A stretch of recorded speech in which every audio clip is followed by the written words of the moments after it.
My fingers trembled as I stepped toward the coffin. The white roses looked cruel against the mahogany lid, mocking me with their stillness. I reached out, just wanting to brush the wood, to whisper goodbye to the woman who had been my life for 32 years. But then my son's hand slammed against my chest, stopping me. His voice was sharp, cutting through the church like a blade. "Don't touch it, Dad. You don't deserve to."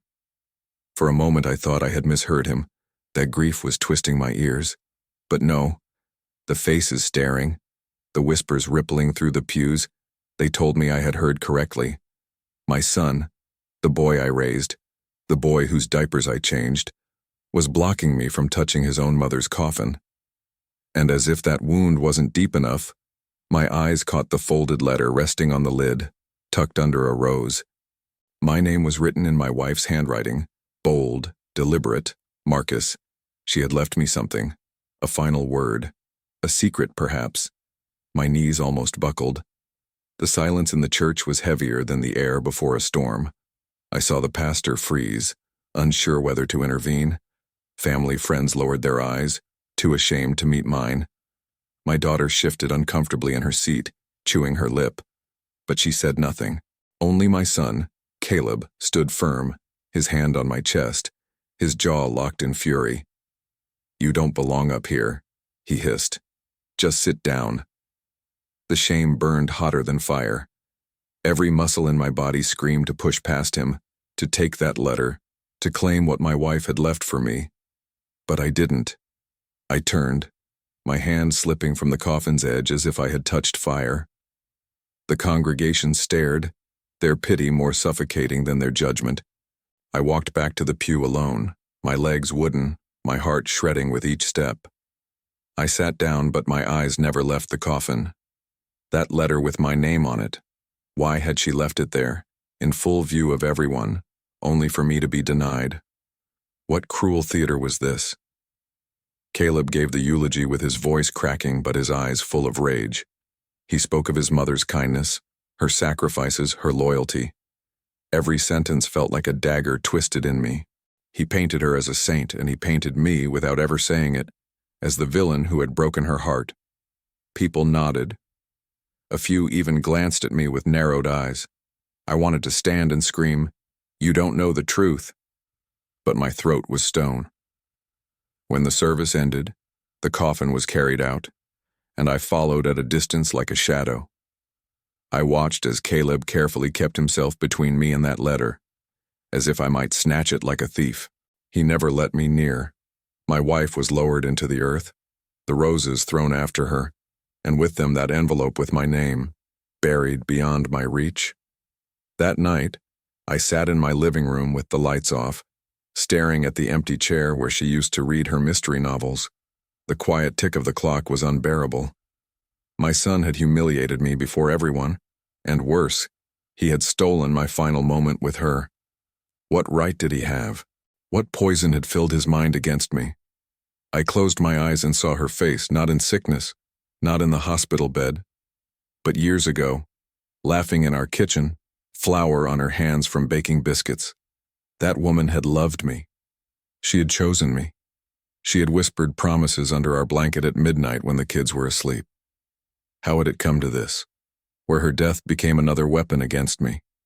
The bitterness pressed down on my chest, but beneath it, something else stirred. Resolve. They thought they could bury not just her, but the truth. They thought they could keep her last words from me. But I had lived too long, endured too much, to let that be the end of it. 2 days later, I went back to the cemetery. The groundskeeper gave me a strange look, but I told him I needed a few minutes. I knelt at her grave, the soil still raw and uneven, and I whispered to her, "You left me a letter, Margaret." "Why? What did you want me to know that they didn't? I'm not going to rest until I find it." The rain started to fall, thin needles against my skin. I pressed my hand against the dirt and made myself a promise. I would uncover what my wife wanted me to see, and I would make sure my son regretted the day he turned his back on me, because humiliation has a strange way of transforming grief. It takes sorrow and boils it into something sharper. And in that moment, kneeling in the rain, I realized my mourning had turned into a mission. When I got home, I searched through old boxes, photo albums, drawers. Margaret had been a meticulous woman, never careless with her words. If she left me one letter, perhaps she had left more. I found an envelope tucked inside her Bible, one I hadn't noticed before. Not addressed to me, not sealed, just folded pages. My heart pounded as I opened it, half expecting her handwriting. But no, it was my son's. It was Caleb's words, scrawled in angry lines. I can't forgive him. I won't let him near you. He ruined everything. I'll make sure he never touches you again, not even in death. I dropped the paper, my breath ragged. This wasn't grief speaking. This was hatred, and it was aimed squarely at me. But why? What lies had he swallowed whole to turn him into my enemy? I sat back, clutching the edge of the table. Margaret's letter had my name, but Caleb had buried it. He had buried her truth along with her body. That meant he was hiding something. And if my own son could turn the entire church against me, then his secret must be heavy enough to break him once it came out. I leaned back in my chair, staring at the ceiling fan turning slowly above me. The pain in my chest hadn't left, but now it was stitched with a dark thread of curiosity, of defiance. I would not be erased from my own wife's story, and I would not let my son bury me alive in shame. Have you ever lived something like this, when your own family tried to silence you? Share it in the comments and subscribe, because more people need to hear these stories of dignity and strength. As the days passed, I wore my grief like armor. People in town avoided me in the grocery store, in the diner. I overheard whispers about how Margaret had suffered quietly, how I had failed her. None of them knew the truth, and the truth was still buried under 6 feet of dirt. But Margaret had always been clever.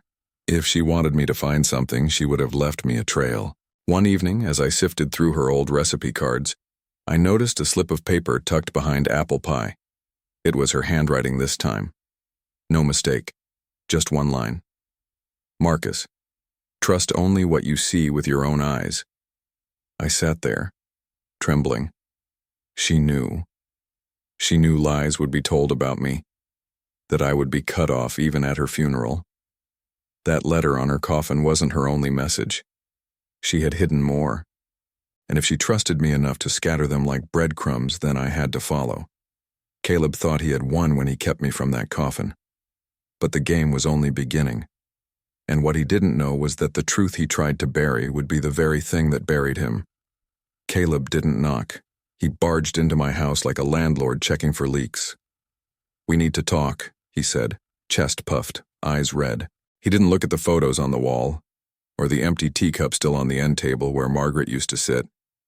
He went straight to the kitchen like a cop with a warrant. "You've been snooping through Mom's things." "I've been grieving," I said. "It looks messy on everybody." "Stop touching her stuff," he snapped, pointing at me as if I were a misbehaving student. "Whatever you're looking for, there's nothing for you, not anymore."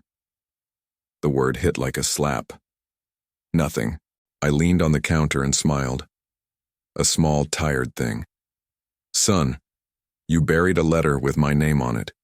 You made sure I couldn't say goodbye. The least you can do is admit there's something you don't want me to see." His jaw worked. "She didn't want you near it." "Then why was my name on it?" He wouldn't answer. Instead, he grabbed a plastic tub from the pantry. Margaret's recipe cards were inside, and hugged it to his chest. "I'll take these. You don't get to rewrite her." "You can't carry away my marriage in a Tupperware," I said, but I let him walk out with it, because a man clinging to recipe cards is a man afraid of the truth written on more than index cards. When the door slammed, the house exhaled. I stood alone, listening to the hum of the old refrigerator and the faint buzz of a streetlight outside. I went into our bedroom and sat on the edge of the bed, the comforter still smelling faintly of her lavender lotion. I said her name into the quiet, testing how it sounded in a room without her. "Margaret." It lay on my tongue like a prayer and a challenge. If Caleb wanted to scoop the surface clean, I'd go deeper. 3 days later, I put on the charcoal suit she loved, the one she made me promise to keep tailored, and went to Gibson's, the barbershop on the corner of 3rd and Maple. The bell over the door chimed, and men looked up briefly from the morning news in their phones. The place smelled of talc and witch hazel, the clatter of clippers steady under a gospel radio station murmuring about mercy. "Marcus," Mr. Gibson said, voice softening. "Sit. You look like a man who needs a lineup and a word." He draped the cape over me, and I watched my face in the mirror, creased, dignified, exhausted, and remembered her fingers on my jaw, teasing me about gray at the temples. "You still handsome," she'd say. "Wear it like a crown." I blinked the memory away. "You hear things," I said quietly, as the clippers buzzed along my hairline. "You always have. Did you hear anything about my son and the funeral? About a letter?" Mr. Gibson looked at my eyes in the mirror. "I heard enough to mind my tongue. Folks talk worst when they think grief is a currency to spend." He paused, then nodded toward the back. "But I also heard your wife came in here 2 weeks before she passed. Asked me where a man might keep something safe where family can't go rummaging. I told her, bank box. If she was aiming to hide truth from whispers, she picked the right lock. A bank box." The words clicked, clean and sharp. "Which bank?" He lifted a brow. "Marcus, you know they don't let me hand out maps.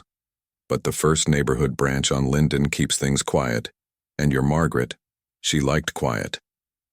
He snipped a stray hair by my ear. "You looking for a key?" "I'm looking for a way to answer a grave that's talking about me," I said. He dusted my neck and leaned close enough that his aftershave cut through the witch hazel. "Then ask yourself where she'd hide a small metal thing you touched often enough to feel like a habit. On my way home, my hands kept drifting to pockets, drawers in my mind. Margaret always hid meaning in ordinary things. The church program where she wrote grocery lists, the hem of a curtain where she tucked a safety pin for emergencies, the hollow of a ceramic angel with an extra battery for the smoke alarm. At red lights, I tapped the steering wheel and thought about the house as a map of her. Not the obvious drawers, not the Bible any longer. Caleb had taken the recipes and probably the good leather Bible too. Somewhere she trusted I would go when I was lost. I parked in my driveway and sat a minute, watching a neighbor hook a flag on his porch, the fabric snapping in the wind like a page turning. Inside, I went straight to the hall closet.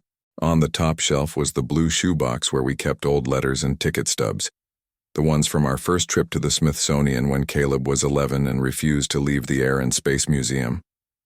I opened the box. The letters smelled like thyme and attic heat.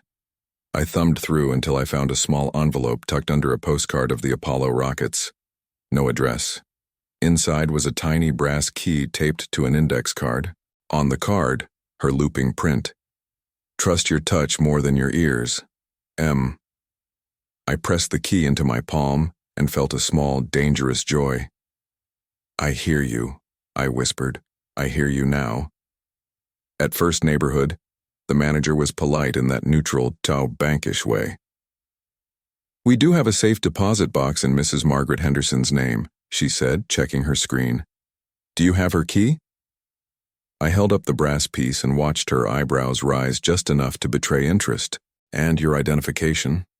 I handed over my license, and then, because grief makes you both honest and theatrical, I said, "My son buried a letter addressed to me with my wife's coffin. I'd prefer to avoid another burial." Her mouth tightened with sympathy. "I'll need you to sign a statement as spouse. If the second key is present, we can proceed." She rose. "Right this way." In the vault, the air was cooler, the fluorescent lights humming in that flat way that makes time feel thinner. She slid the long steel box onto a private table and left me alone. My hands shook as I lifted the lid. Inside were neat bundles, manila envelopes with dates on them, a velvet pouch, and a small spiral notebook wrapped with a ribbon from a bouquet. I recognized it. It was from a flower arrangement our neighbors sent last spring. I began with the notebook. The first page had her handwriting. Marcus, if you found this, I trust you. Read in order, don't skip. And when you're finished, decide what dignity requires. I breathed in and started reading. The first entry was from months ago. Notes about her doctor's visit, the numbers, the projections. She had underlined things like pain management and clarity. Then a page titled What the Children Must Hear and a list. Tell Caleb he is more than his anger. Tell Jasmine she is not her mother's shadow. Another page. Things I never told Marcus because love made me protective. My throat closed. I hesitated, then turned the page. She wrote about Caleb in a way that unspooled the knot I'd been holding. It started small. How in his senior year of high school he began to idolize a certain teacher who told him men who forgive are weak. How a neighbor, Mr. Rawlings, had been feeding him stories about absent black fathers, like it was sociology instead of gossip. How in college he'd come home with a girlfriend, Alana, who liked to point out my strictness at the dinner table as if she were stirring soup. None of this explained a hand on my chest at a funeral. But then the entries darkened. Margaret wrote about a meeting she'd had with Caleb at a diner on Wilmington Pike. He'd asked her to consider changing some account titles for simplicity. She told him she'd think about it. She told him not to tell me because it was a surprise, which was her way of not starting a fight until she had made up her mind. He had pressed. She had refused. And then she wrote this. He said you ruined his life by not co-signing a risky business loan 3 years ago. He said you were jealous. He has rewritten the story to make you stingy and small because he is ashamed of his own loss. I put my hand flat on the table to steady myself. I remembered the loan. He wanted to open a sports bar with a friend who had the impulse control of a raccoon. I said no, because the numbers were fantasy. We fought. He called me old. I told him he'd thank me one day. He never did. The next envelope was thicker. Inside were copies of bank statements and a letter from a lawyer in town, Ms. Whitaker, with notes in the margin in Margaret's hand. Trust her. She will help you. There was also a photocopy of an insurance policy page. Beneficiaries. My name first, then Jasmine, then a contingent provision with a stern underline through the clause that froze me. In the event of suspected undue influence, distribution may be paused, pending investigation. Undue influence. Margaret was building a trail, not just of memory, but of law. She had anticipated a storm and stacked sandbags. In the velvet pouch, I found her wedding ring. She had lost weight near the end. It slipped off too easily. Beneath the ring was a small flash drive. On its label, Kitchen, July 14th. I stared at it. The kitchen had always been her domain, the place of peppermint tea and half-finished pies and sermons she practiced under her breath for the women's group. What had she recorded? I slid the drive into my jacket pocket and closed my eyes. Behind my eyelids, I saw her in the kitchen, back to me, humming, the light from the window making a halo of dust. Then I saw Caleb, eyes hardened, talking about loans and disappointments and currency converted into anger. My palm closed around the flash drive until the edges dug into the skin. On my way out, the bank manager touched my arm. I'm sorry for your loss, she said, and it didn't sound like a script. If you need a notary for anything, we can arrange it. Outside, the sky over Dayton was the flat pewter that threatens rain all day without paying up. I drove to the church instead of home. Pastor Reed was in his office, the door open, the smell of old books and coffee heavy in the small room. He was a man who hugged you with his voice before his arms. Marcus, he said, standing, I've been praying for you. Pray quieter if it means fewer people whisper my name like it's a punishment, I said, half smiling so he'd forgive me the sharpness. I need the truth to walk in here and sit down. We talked. He admitted he'd seen Caleb's temper simmering for months. That grief had turned it into a boil. He confessed he had seen the letter on the coffin and had thought about moving it inside the lid for safekeeping, but Caleb had waved him off, said Margaret wanted it that way. I didn't want to make a scene, he said, regret painting creases deep. I should have anyway. Scenes happen, I said. Truth doesn't unless someone makes room. I asked him, plain and steady, to stand with me when I needed it. Not against my son, I said, but against a lie that is chewing holes in my house. He nodded. Say when. That evening, I plugged the flash drive into my old laptop at the kitchen table. The screen flickered and then a folder appeared, a single audio file. I pressed play. There was a scrape of a chair, a sigh I knew to be hers, then her voice, fragile but clear. If you're listening to this, my love, I'm probably where the choir sings for real. She laughed softly, and the sound reached inside my ribs and squeezed. I recorded this because I don't trust the living to carry words faithfully when they're afraid. I need you to hear what was said in this kitchen. Footsteps. A chair dragged. Caleb's voice unsharp but trying to sound reasonable. Mom, he needs to be kept away from the finances. He doesn't get it. He made my life harder on purpose. Margaret's voice, patient steel. He saved you from a fire you lit yourself. You always take his side. I take the side of truth. A small bang, like a fist on the table. He controlled you. He controlled all of us. You mistake steadiness for control, she said, and control for love when it gives you what you want. Silence. Then Caleb again. Lower. If you don't change the policy, I won't let him near you. Not at the end. Not at the funeral. The words came out of the speaker like poison poured from a clean bottle. I'll keep him from touching you so he knows what he did to me. I pressed pause because the room felt smaller than a shoe. The smell of the house came in layers. Coffee gone cold, dish soap on my fingertips. The lemon oil on the dining table I'd polished to distract myself the night before. She had recorded him. She had known. Grief swelled in me like a tide, but under it, something steadier, a rope of clarity. I pressed play. Margaret's voice was quieter. You think that will make you a man? It will make me right. It will make you lonely, she said. And the recording crackled like the house knew the line would echo. Son, pride is a small room where you keep building walls and calling it home. Chairs scraped. A door opened and closed. The recording ended. The night pressed against the windows.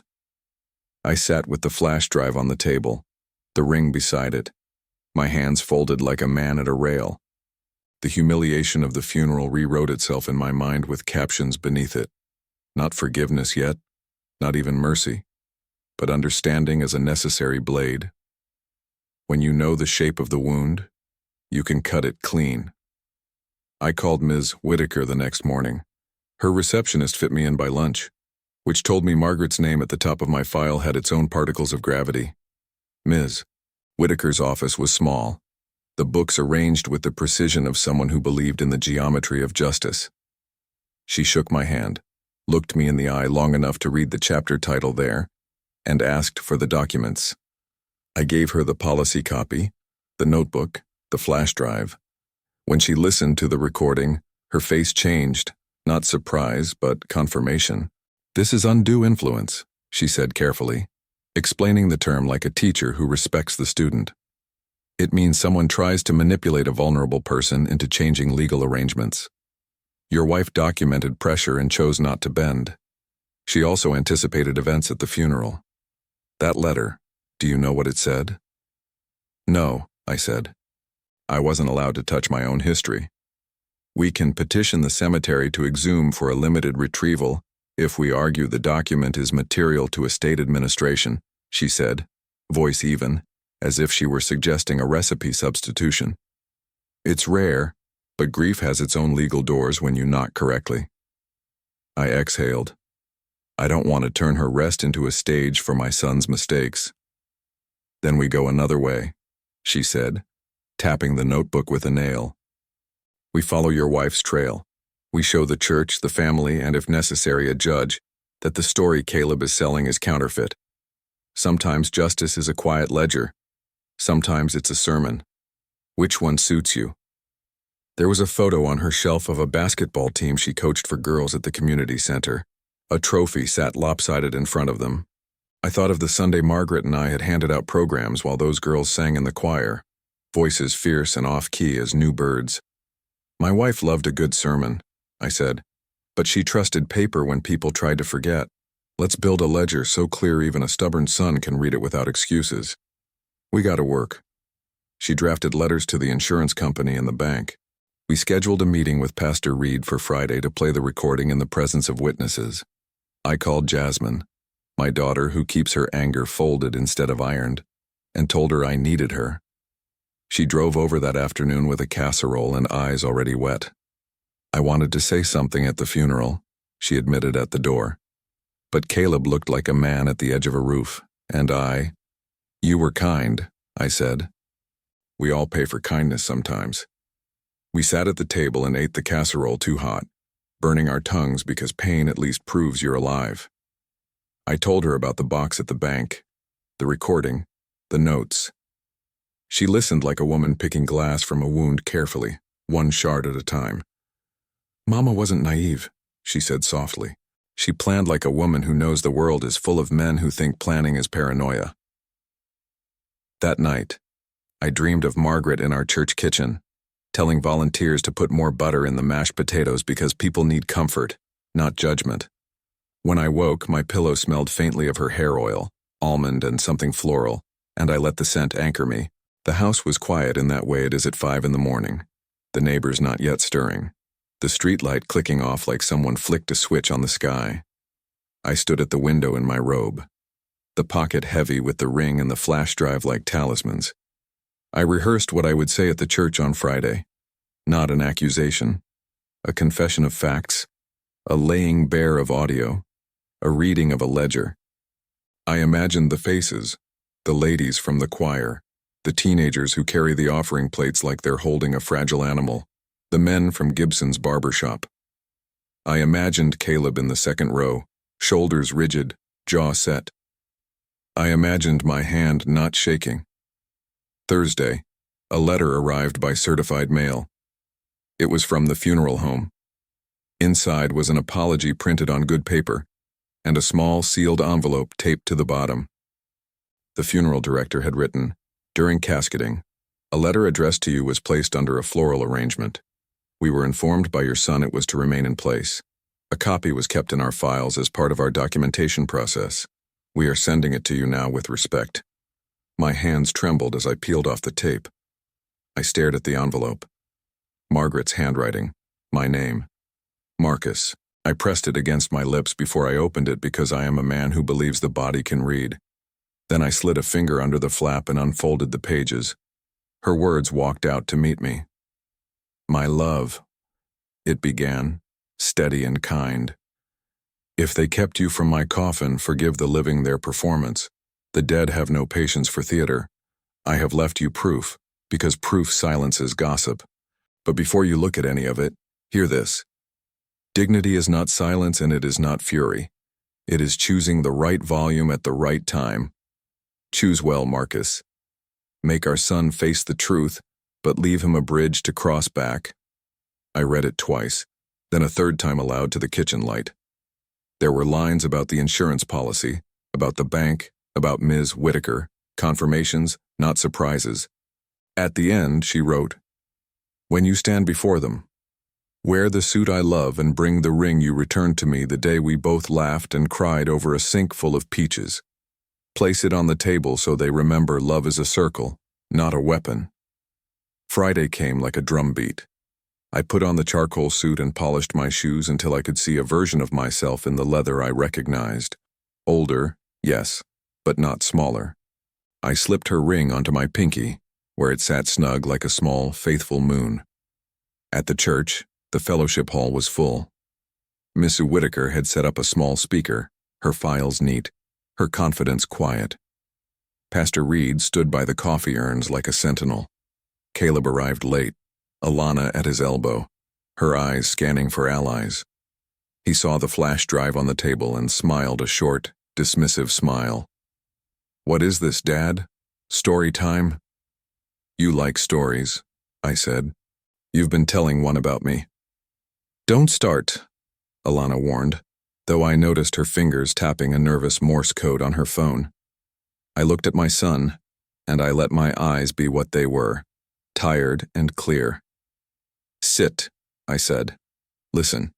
If you still believe your story after, then leave, but you will give your mother the courtesy of listening to her voice." He sat because something in me had stopped asking permission. Mrs. Whitaker pressed play. Margaret's voice filled the hall, poured into corners, settled on heads like a blessing that also judged. When Caleb's recorded threat came, "I won't let him near you. Not at the funeral." There was a low sound in the room, a collective intake of breath. The sound people make when a magic trick becomes a crime. Caleb stood suddenly, his chair scraping loud. "She was sick," he said, hands up as if surrender and defense had the same posture. "You're twisting it." "You twisted it first," Jasmine said from the back, voice shaking with a courage she'd been saving. "You made your grief a cage and put us all in it." He looked at her, then at me, then at the floor. Pride is a small room. I saw him in it, looking for a window. I took Margaret's ring from my finger and set it on the table next to the flash drive. The metal clicked softly, a punctuation. "Your mother asked me to leave you a bridge," I said. "This is me building it. Step on it or don't, but don't set it on fire and claim you're cold." Pastor Reed spoke a short prayer that sounded like a gentle rebuke and a hand on a back. "Miss." Whitaker explained the legal next steps with the calm of rain filling a bucket. People filed out quiet, eyes on me not with pity but with a respect that feels like space being cleared. Caleb lingered. Alana whispered in his ear, and he pulled away, jaw tight, a boy wanting an exit that let him keep his dignity. He looked at the ring, at the drive, then at my face. "You could have embarrassed me worse," he said, voice raw. "You could have played that at the funeral." "I prefer clean cuts," I said. He swallowed. "I need time." "Take it," I said, "but don't spend it polishing a lie." He nodded once, then turned to leave. At the door, he stopped. "Dad," he said without turning around, "there's something in Mom's dresser I didn't show anyone. Bottom drawer, left side. I didn't know what to do with it." He left, the door sighing closed behind him like a tired witness. I stood very still until the room emptied. Then I walked out into the parking lot where the air smelled like rain on hot pavement and distant cut grass, and I let myself breathe all the way to the bottom of my lungs. The storm that had hovered for days finally broke. A few fat drops splashed the suit. I didn't hurry. I let the water right itself on me. Back home, I went straight to our bedroom, to the dresser we bought the first year we could afford matching furniture. The bottom left drawer stuck a little the way old wood does when the weather changes. Inside were folded scarves, the silk ones she wore to church on bright days, smooth under my fingers. Beneath them, a small wooden box I didn't recognize, polished to a dark shine. I lifted the lid. Inside, wrapped in tissue paper, was a stack of photographs and a folded document with a notary stamp. The top photograph was of Margaret on a porch I didn't know, her arm around a boy I didn't recognize, both of them smiling with a history that felt like a story told in a room I'd never entered. The notarized document had a title that made my heart stumble before it found its pace. Acknowledgement of Paternity and Name Change, 1994. My eyes moved back to the boy in the photo, then to the dates on the document, and a cold, precise thought slid into place, as shocking and quiet as a key turning in a lock. The secret Margaret had protected all these years wasn't just about our money, or Caleb's anger. It was about who my son had been before he became mine, and who still claimed him in ink. The paper trembled in my hands, the notarized stamp, the signatures, the date, my wife's neat initials on the bottom corner, the same curve of her M I had seen on birthday cards and grocery lists. It was official, it was deliberate, and it was hidden. The boy in the photo had Caleb's jawline, the same half-smile that tried to pretend it wasn't nervous. His eyes, though, they were not mine. They were lighter, a different shade, with a faraway squint that reminded me of someone I couldn't place. My chest tightened. Margaret had never told me. In 32 years, Through every argument, every night we lay back to back in silence, every morning we shared toast at the kitchen counter. She had never said this. Caleb had been someone else's before he was mine. The acknowledgement of paternity was clear.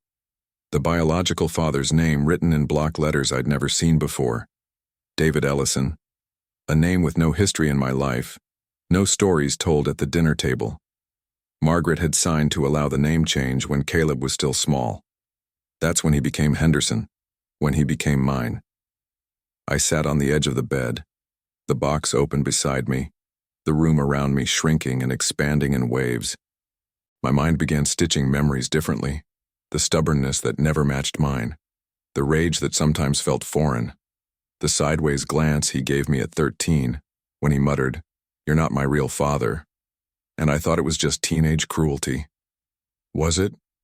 Or had he always known? The betrayal felt like two knives, one from my wife, one from my son. She had hidden the truth to protect us, maybe. But she had also left me defenseless, and he, perhaps, had used it as fuel, a wound he pressed until it bled into anger. I stared at the photograph again, Caleb as a boy, with Margaret's hand on his shoulder, and this David Ellison grinning as though he owned the moment. My wife's smile was gentle, almost guilty, as if caught in a photograph she wished could dissolve. For the first time since the funeral, I felt my grief shift again, not toward revenge, but toward revelation. Everything made sense in a darker, twisted way. Caleb had spent years resenting me not just for the business loan or my sternness, but for being the man who stood between him and a ghost he barely remembered. I put the documents back into the box and closed the lid slowly, as though sealing away a wild animal. My breath was ragged. My hand brushed Margaret's scarf, and I held it to my face, the faint trace of her perfume whispering of evenings at church and warm hugs. I wanted to be angry at her, but all I could feel was the complexity of her choice. She had chosen me. She had given me Caleb, made me his father in every way that mattered, except the blood. But blood leaves shadows.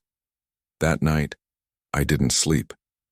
I sat in the kitchen with the flash drive, the letter, the box. The refrigerator hummed, the old clock ticked, the world outside lay still. I poured myself a whiskey, the good bottle I kept for holidays, and sipped slowly. My mind moved like an old detective piecing clues. Caleb's hatred wasn't born only of money or disappointment. It was older, deeper. Maybe Margaret's silence had been both shield and sword. When dawn came, pale light slipping through the blinds, I had made a decision. I would confront Caleb, not to crush him, not to shame him in public again, but to put the truth on the table where even he couldn't deny it. By noon, I stood on his porch. The paint was peeling, and the yard looked unkempt, but his truck was in the driveway. He opened the door with suspicion, Alana hovering behind him with folded arms. "What do you want?" he asked. "To talk, just us." Alana narrowed her eyes. "He doesn't owe you anything." "Alana," I said, voice calm, "if you really love him, you'll let him speak without you feeding him lines." That stung her enough to retreat to the kitchen, muttering under her breath. Caleb glared but let me in. The living room smelled of stale coffee and cologne sprayed too heavy. I placed the wooden box on the coffee table and slid it toward him.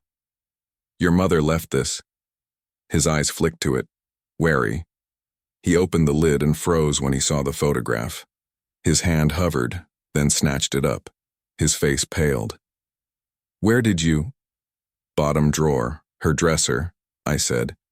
"She wanted me to find it. Maybe she wanted you to face it too." He looked at the document next. His jaw clenched. "This doesn't change anything." "It changes everything," I said softly. "It explains the anger. It explains the distance. You've been carrying a wound you thought I caused, but it came from somewhere else." His eyes filled with a storm I'd never seen before. Rage, shame, grief. "He left. You stayed. But you—" He broke off, choking on the words. "But I what?" I pressed. You reminded me every day that I wasn't really yours, he spat. The way you talked, the way you looked at me when I messed up. It was like you were waiting for me to fail so you could prove you weren't my blood. I leaned forward, my voice steady but sharp.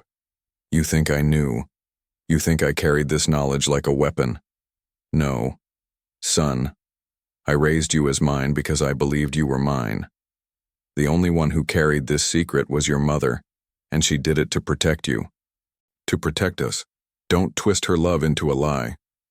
His hands shook as he set the photo down. He looked smaller, suddenly, as though the anger had been holding him up and now it was leaking out. Why didn't she tell me? Because she knew blood doesn't define family. Actions do. And because she knew you'd use it to build a wall instead of a bridge.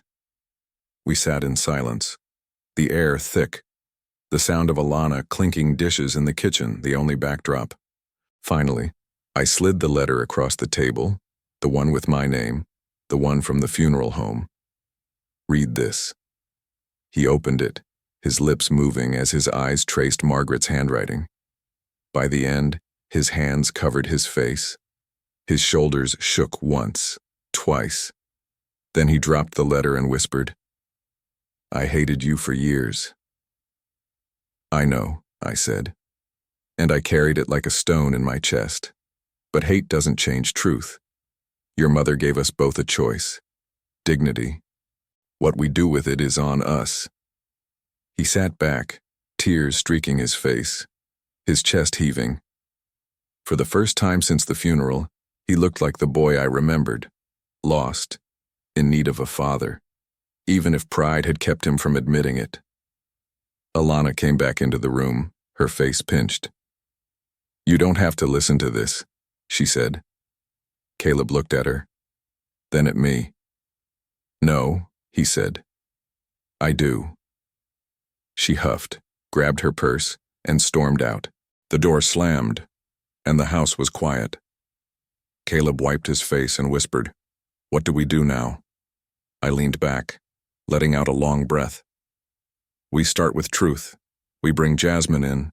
We face the church again, not with accusations, but with clarity. And we honor your mother the way she asked us to, by leaving bridges, not ruins. He nodded slowly, as if each movement of his head was a weight lifted and a new one added. That night, when I got home, I placed Margaret's ring back into the velvet pouch. I set the photo and the document aside, knowing the past would not rest until it was acknowledged. Then I sat at the kitchen table with Jasmine, who had come over with her children. I told her everything. She listened, eyes wide, then held my hand. Mama always said the truth comes dressed in pain but carries healing in its pockets, she murmured. And as I looked around the table at my grandchildren, at the empty chair where Margaret should have been, I realized her final gift wasn't just the trail of letters. It was the chance to reclaim my dignity by refusing to let shame write the last chapter of my life. The storm was far from over, but the ground beneath me felt steadier. I would stand on it. 2 days after Caleb broke down in front of me, a knock came at my door. Not the polite tap of a neighbor, not the hurried rap of the mailman, but a slow, heavy knock, the kind that announces a person who wants to be noticed. When I opened the door, the man standing there was older than I expected, though his posture still carried the arrogance of youth. His hair was thin and white, but his eyes were the same light color I had seen in that photograph. He held his hat in his hands like a farmer at a confession. Marcus Henderson, he said. His voice had the rasp of cigarettes and regret. I reckon you know who I am. I didn't answer. I just stared. David Ellison, he said finally, as though spitting out a bad taste. I heard Margaret passed. Thought I ought to come. The audacity nearly choked me. He thought he ought to come. 32 years of silence, 32 years of me holding this family together, and this man, this ghost, thought now was the right time to knock on my door. Leave, I said, my voice low, steady. I just want to talk, he said, lifting his hands. About Caleb. Caleb has a father, I said, stepping into the doorway so he could see the iron in my stance. And it isn't you. His jaw flexed. Blood don't lie. I leaned closer, close enough for him to smell the coffee on my breath. Neither does 30 years of sacrifice. For a long moment we stared at each other, two men bound by one woman and one boy, the years between us heavy with choices. Finally, he lowered his head. He came looking for me once. Did Margaret ever tell you that? The ground seemed to tilt beneath me. When? Couple years back. Showed up at my shop in Columbus. Asked questions. Wanted to know why I never stuck around. I told him the truth. I was young, stupid, and I let pride chase me off. He left angry. Said he wished I'd fought harder. My throat tightened. This wasn't just about Margaret's silence. Caleb had sought him out, had carried that ghost into his own chest, and I never knew. You should have stayed gone, I muttered. I ain't here to steal him, David said. I'm here to tell you. He's confused. He's angry. But he came to me because he didn't know what else to do. Don't let him drown in it. Before I could answer, Jasmine pulled into the driveway. She stepped out, carrying groceries, and when she saw the man on my porch, her face went pale. Daddy, who is this? I clenched my jaw. This is the reason your mother carried a secret for 30 years. Her eyes widened, darting between me and David. She dropped the grocery bag onto the step, cans rolling across the concrete. You mean, he's... Yes, I said, my voice breaking in spite of myself. This is Caleb's blood. The silence that followed was sharp enough to cut. Jasmine stared at David with disgust, then at me with pity. She picked up the groceries, brushed past him, and went inside without another word. David sighed, put his hat back on, and nodded once. I'll go. I just needed to face the man who did the job I didn't. You've got my respect, Marcus, even if you don't want it. He walked down the driveway, his shoulders slumped, his shadow stretching long in the evening light. I closed the door, my hands shaking, my chest aching. Inside, Jasmine was putting the groceries away, slamming cupboard doors harder than she needed to. Why didn't Mama tell us? She whispered. Because she wanted peace, I said, sinking into a chair. And peace don't survive secrets, not forever. We sat in silence for a long while, the hum of the refrigerator the only sound. Finally, Jasmine turned to me. Are you going to tell the church? Yes, I said. Not to shame her, not to shame Caleb, but because lies have already broken us once, they won't break us again. The following Sunday, I walked into the church wearing the same charcoal suit, Margaret's ring on my pinky, and the weight of truth heavy in my pocket. The congregation parted in whispers. Some eyes were curious, some judgmental, some kind. Caleb was there, slouched in a pew, avoiding my gaze. When Pastor Reed called for testimonies, I stood. My legs felt like stone, but my voice carried. Brothers and sisters, I began, you all saw me stopped from touching my wife's coffin. You all saw a letter with my name buried instead of read. What you didn't see was the truth she left behind. She left me her voice, her words, her proof, and I owe it to her to share it, not to defend myself, but to honor her honesty. I told them about the recording, about Caleb's anger, about Margaret's plea for dignity. Murmurs rippled through the room, eyes turning toward my son. I saw him shrink in his seat, but I didn't stop. And now, I said, steadying myself, there's more. A secret Margaret carried alone. Caleb was not mine by blood, but by love, by choice, by 30 years of sacrifice. He was mine in every way that matters. And when you saw him push me at that coffin, when you heard the lies, you didn't see a villain and a victim. You saw a son who never knew how to carry the weight of his own story. Gasps filled the sanctuary. Some hands covered mouths, some heads bowed in prayer. I let the silence stretch, then continued. I tell you this not to shame my wife, who did what she thought was right. Not to shame my son, one who is fighting shadows older than himself. I tell you this because gossip has a way of twisting truth into weapons, and I will not let my family be a weapon in your mouths. Pastor Reed stepped forward, laid a hand on my shoulder, and prayed aloud. Lord, let this house be a place of healing, not judgment. Let truth be the seat of mercy, not division. When I sat down, Caleb was staring at me, his eyes wet, his jaw trembling. For the first time in years, he didn't look angry. He looked broken, and maybe that was the beginning of repair. That evening, as I sat on the porch watching the sun sink behind the trees, Caleb arrived. He stood at the bottom of the steps, hands stuffed in his pockets. I didn't know you'd do that, he said quietly. Neither did I admitted. But your mother asked me to leave you a bridge. I figured the truth was the only way to build it. He climbed the steps slowly, sat beside me. For a long time we said nothing, just listened to the cicadas in the trees. Finally, he spoke. I saw him, years ago. David. I thought if I found him, I'd feel whole. But he didn't want me. Not really. He just wanted to explain himself, and it sounded like excuses. So I came back angry, and I took it out on you. I nodded, staring at the horizon. You were always mine, Caleb, even when you didn't want me, even when you hated me. I chose you every day. That's more than blood. His eyes glistened. I don't deserve that. None of us deserve half the love we get, I said, voice soft. That's why it's called grace. We sat there until the porch light flicked on, moths swirling in its glow. He didn't apologize, not yet. But he stayed, and that was something. Yet the story didn't end with Caleb. Because the world has a cruel habit. When secrets rise, they don't stay in one house. They spread. The next morning, I got a call from Ms. Whitaker. Marcus, she said, her tone sharp.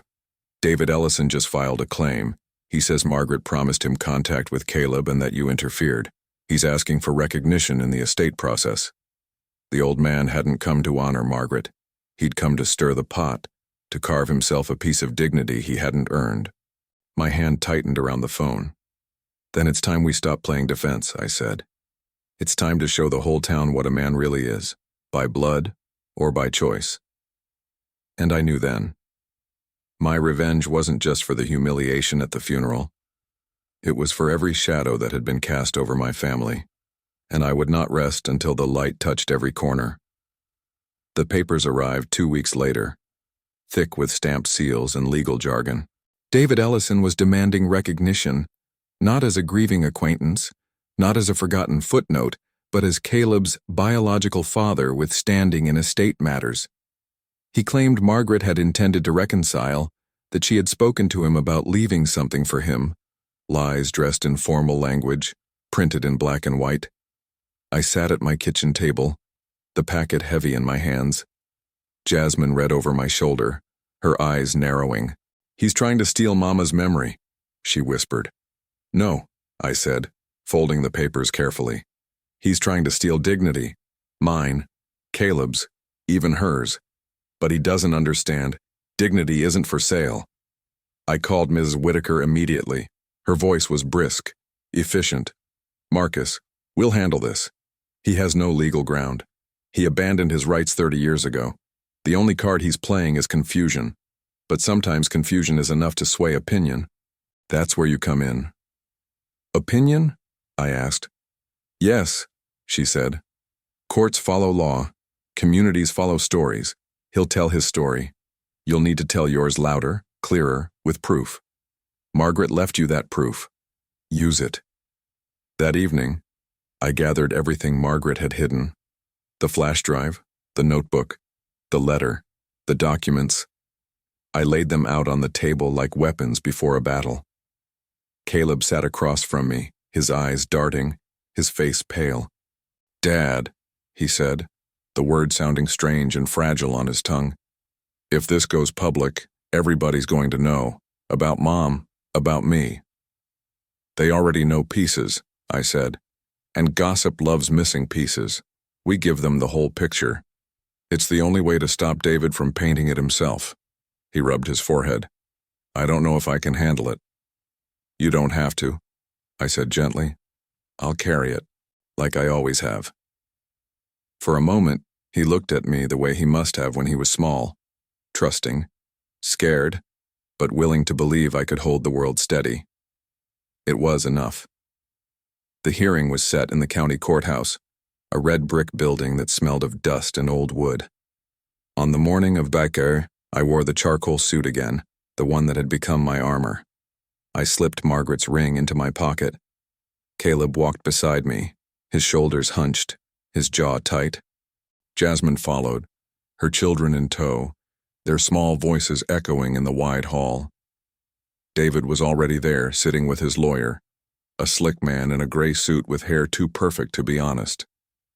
David's eyes met mine, and for the first time, I saw not arrogance but desperation, the kind of hunger a man carries when he's built his pride on sand and the tide's rolling in. The judge was an older woman with a sharp gaze and a voice that carried authority like a gavel even before it struck wood. She read the petition aloud, her words filling the room with the weight of accusation. Then she turned to me. Mr. Henderson, do you wish to respond? I stood, my knees steady despite the storm in my chest. Your Honor, I buried my wife 3 weeks ago. At her funeral, I was denied the right to touch her coffin, denied the letter she left for me. Since then, I have discovered truths she hid, not to shame me but to protect her family. This man abandoned his responsibility 30 years ago. He has no standing now, except in his own guilt. David's lawyer rose. Objection, Your Honor. My client. The judge raised a hand. You'll have your turn. I reached into my pocket and placed the flash drive on the table. This is a recording my wife made in our kitchen. It proves not only my son's attempts to pressure her, but her own clarity of mind and intent. It also proves she considered me her husband and partner until her last breath. That is what matters here, not biology, but choice. The judge nodded, gesturing for the bailiff to take the drive. As the audio played, the courtroom fell silent. Margaret's voice filled the space, steady and strong, even from the grave. When Caleb's threat echoed, I won't let him near you, not at the funeral, the murmurs began. People shifted uncomfortably, eyes darting toward my son. But then came Margaret's reply, the steel in her softness. You mistake steadiness for control, and control for love when it gives you what you want. By the time the recording ended, the air was heavy with her presence. The judge looked at David. Mr. Ellison, do you have evidence of your claim? David swallowed hard, his eyes flicking to me, then to Caleb. He pulled a folded piece of paper from his pocket. She wrote me once, years ago. Said she wanted me to know Caleb was mine, that she still thought of me. I kept it. He handed it to the judge. She examined it briefly, then passed it back. This is a letter dated 1992. It has no bearing on current estate matters. It demonstrates contact, not intent. His lawyer tried again, citing the rights of natural parenthood, but the judge's patience thinned. Those rights were abandoned when you failed to act for 30 years, she said firmly. This court recognizes Mr. Henderson as the surviving spouse with standing in all matters. Petition denied. The gavel struck. Final. Clean. David's shoulders slumped, his face gray with defeat. For a moment, I almost pitied him. Almost. Then I remembered the knock on my door, the audacity of his claim, the wound he tried to reopen, and the pity faded. Caleb exhaled beside me, his hands trembling. Jasmine squeezed his arm. For the first time in weeks, I felt something like relief press against my ribs. But relief has a short half-life. By the next Sunday, the whispers in town had multiplied. At the diner, I overheard two men muttering about secrets in the Henderson house. At the grocery store, women in the produce aisle hushed their voices when I walked past. Some looked at me with sympathy, others with suspicion. That evening, I sat on my porch with Caleb. He stared into the dark yard, his hands clasped. "They're all talking about me," he said. "They've always talked," I replied. "The difference is now they've got the truth instead of guesses. It doesn't feel better," he admitted. "No," I said. "Truth rarely feels better. It just feels clean, and clean hurts before it heals." He nodded slowly, tears catching in his eyes again. "Dad, I'm sorry. For the funeral. For the letter. For all of it." The word "Dad" rolled off his tongue more easily this time, and it struck me like a bomb. I put a hand on his shoulder. "Apology's a bridge, son. I'll walk across it, but you need to build it every day." "I will," he whispered. For the first time, I believed him. The next week, Pastor Reed invited me to speak at the church men's group. I hesitated, but Margaret's letter echoed in my mind. Dignity is not silence, and it is not fury. It is choosing the right volume at the right time. So I went. I stood in that small circle of folding chairs, the smell of coffee and old hymnals filling the room. I told them everything. The humiliation at the funeral, the hidden letters, the truth about Caleb's blood, the court battle. I didn't embellish. I didn't dramatize. I just spoke plainly, with the steady rhythm of a man who had carried too much for too long. When I finished, the room was quiet. Then one by one, men nodded, murmured. Some even clapped me on the back. One old friend, Harold, said, "Marcus, we thought we were watching you break. Turns out we were watching you stand." I smiled, a small thing, but real. At home that night, I sat with Margaret's notebook one last time. On the final page, she had written, "Marcus, if you're reading this after all has come out, remember this. You're not defined by what was hidden from you. You're defined by what you choose to reveal. Choose wisely." I closed the notebook, my hands steady. For the first time since the funeral, I felt not just grief, not just anger, but peace. A quiet, tentative peace. Because revenge had not been fire and fury. It had been truth. And truth, wielded with dignity, was sharper than any blade. At my wife Margaret's funeral, I reached to touch her coffin, desperate for a final goodbye. But my own son, Caleb, shoved me back and hissed, "You don't deserve to." The church fell silent, eyes cutting me with judgment. On top of the coffin lay a letter with my name written in Margaret's hand. Caleb guarded it like treasure, and when the coffin was lowered, the letter was buried with her. My humiliation was complete. Grief hardened into resolve. Days later, searching through Margaret's things, I found breadcrumbs she had left me, hidden notes, a brass key taped to a card. "Trust your touch more than your ears." The key led me to a bank box. Inside, Margaret had left a notebook, documents, and even a recording. Her voice, clear and steady, revealed everything. Caleb had pressured her to change policies in his favor, twisting anger over a failed business loan into hatred for me. Worst of all, his words on tape. "I won't let him near you. Not at the funeral." The truth explained the cruelty, but it wasn't the end. Hidden in Margaret's dresser, I found something deeper. A photograph of a young Caleb with another man, and a notarized document. David Ellison, his biological father. Margaret had carried the secret for 30 years, raising Caleb as mine by choice, not blood. Suddenly, Caleb's lifelong resentment made sense. He had sought Ellison years ago, looking for answers, and carried back only more bitterness. Then David appeared on my porch, old and regretful. He claimed respect for me, but soon filed a petition in court, demanding recognition in Margaret's estate as Caleb's real father. The audacity cut deep, but I fought back. With Margaret's letters, the recording, and Ms. Whitaker, the lawyer Margaret had trusted, we stood before the judge. The audio silenced the courtroom, Margaret's voice from beyond dismantling David's claim. The judge denied his petition, recognizing me as the rightful spouse and guardian of her legacy. Yet the whispers in town grew. People speculated about secrets and shame. At church, I chose to speak plainly. I told them everything, the humiliation at the funeral, Caleb's threats, Margaret's hidden trail, the truth of his paternity. Not to disgrace my wife or my son, but to honor dignity. Gasps filled the sanctuary. But when I finished, the silence turned to respect. For the first time, Caleb looked at me with outrage. On my porch later, he admitted, "I hated you for years."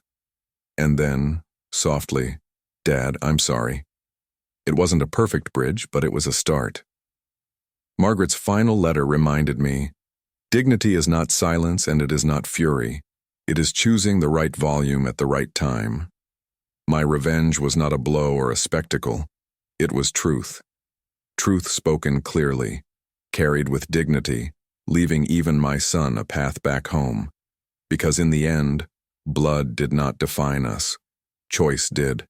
And Margaret, with all her secrets and love, had trusted me to prove it.